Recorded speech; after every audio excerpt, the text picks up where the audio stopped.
I want to talk a little bit about goals on the line of how do you lose 37 pounds and write a book. I'm just going to kind of give you that as an example. For 24 years of my adult life, by choice, I weighed well over 200 pounds. I say by choice because, you see, I have never accidentally eaten anything. I mean, it's always been deliberate. And when I choose to eat too much today, I have chosen to weigh too much tomorrow.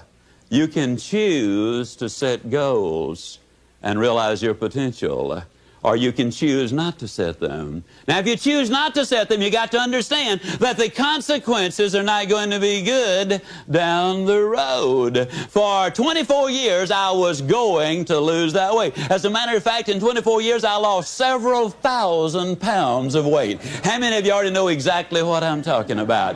But it wasn't until I wrote it down, put a date on it, listed the obstacles I had to overcome, identified the people, the groups, the organizations I needed to work with, spelled out a plan of action, set that time limit in there, and identified all of the benefits to me. It was only when I did that that the goal became a reality, and I lost the weight.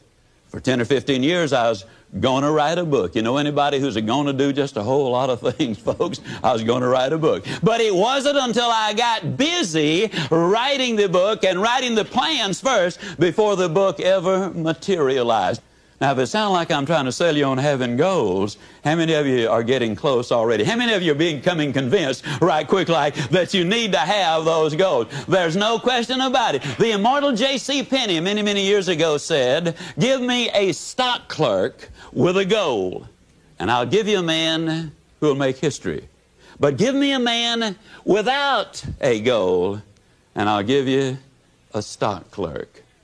Now, the interesting thing is goals do not care who has them. Let me give you a classic example of the way they work. In 1950, a war-torn, devastated Japan, a nation which had lost an incredibly high percentage of its young men. Their cities were in ruins. They had been bombed out. But in 1950, they got together. They, meaning industry and government, got together and set a goal. The goal was we're going to be the #1 nation in the world during the 1950s in the production of textiles.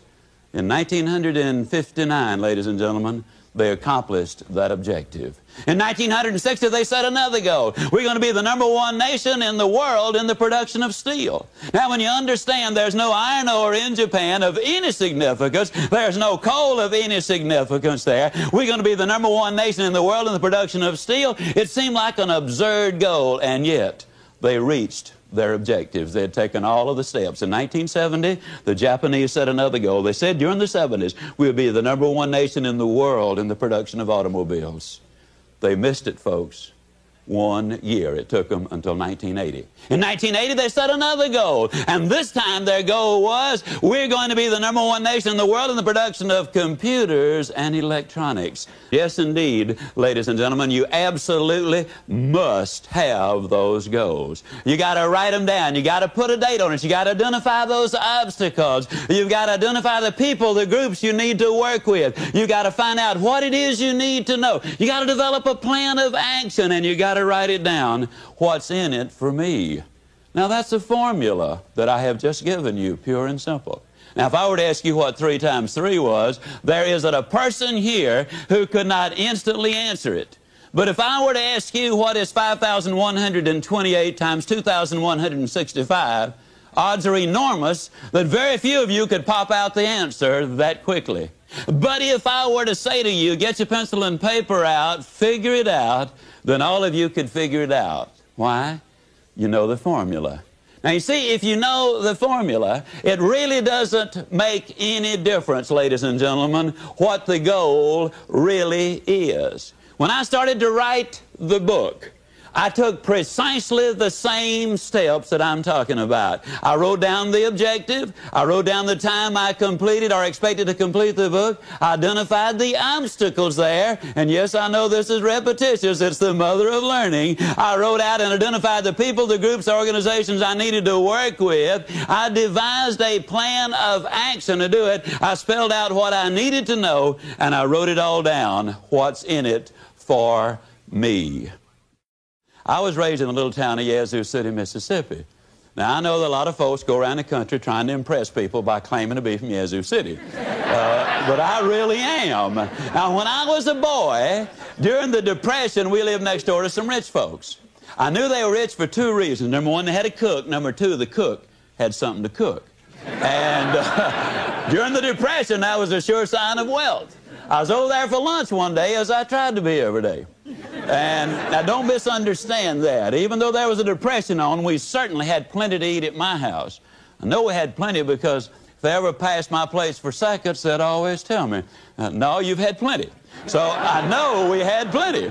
Now the cook brought the biscuits out, and this is not an exaggeration. Those biscuits were not as thick as my wristwatch. And I looked at her for a moment. I said, Maud, what in the world happened to your biscuits? She reared back, gave a big old tummy laugh, and said, well, I'll tell you about those biscuits. She said they squatted to rise. But she said they just got cooked in the squat. You know anybody that's getting cooked in the squat? You know anybody who's going to do something just as soon as, or they're half a mind to do such and such a thing? You ever have anybody say, well, you know, wait till the kids get out of school and then I'll really get involved in this project. We got so many things going on right now. Wait till they're out of school. Wait till summertime comes and then I'll really get busy. The kids get out of school, you know what they say then? Well, you know, I didn't realize it, but I got to take the kids somewhere every day. I had more time when they were in school. Wait till they get back in school and then I'll really get busy. Kids get back in school, you know what they say then? Well, you know, for the first time in 19 years, dear old Central High has finally got a winning football team, and you got to support their kids there. Wait after the football season is over, then I'll really get busy. Football season, then you know what they say then? Well, here it is, Thanksgiving and Christmas and New Year's, and people don't want to be bothered with this sort of thing this time of year. Wait after the first of the year, man, then I'll really get busy. After the first of the year, you know what they say? Well, it's the weather. Did you ever see weather like this in Chicago or San Francisco or Dallas or wherever? Wait till the weather settles down and then I'll really get busy. Oh, I know what you're thinking. You're thinking I've lost interest in it, but that's not the way I do things. Let me tell you the way I do things now. Here's the way I am. See, this is just the way I do it.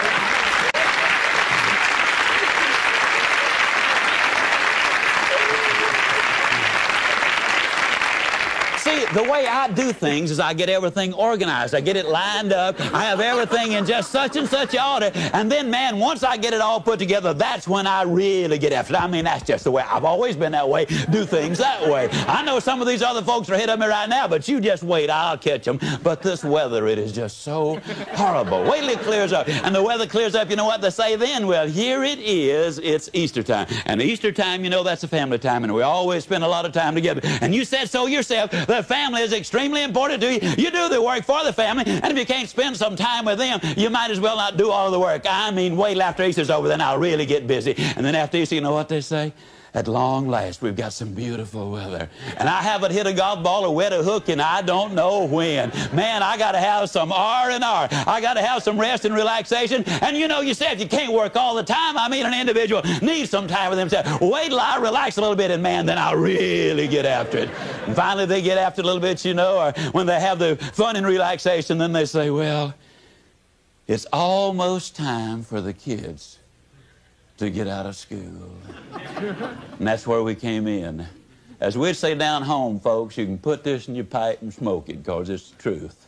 The people who wait for Aunt Matilda to move out, or John to get on the day shift, or the new models to come out, or the new mayor to come in, or for the new advertising campaign to get started. The people who wait on the new senator in Washington, or until inflation slows or the rate of interest come down, the people who wait for changes to take place out there before they do the changing in here are flat going to end up getting cooked in the squat. The rule is simple. You do it now. You do it now. You see, the basic problem is most people, when they're working on their job, they get to thinking, you know, I really ought to be spending time at home with my family. And then when they're at home with their family, they get to thinking, you really ought to be out there working for my family. And so when they're out there working for their family, their mind is back home. And when they're back home, their mind is back out there in the field. And then they tell everybody, well, I don't ever have time to do anything. No wonder you're always traveling. You see, the basic problem is not lack of time, it is lack of direction. We all have exactly the same amount of time, whether we're a millionaire or a pauper. All of us have 24 hours every single day.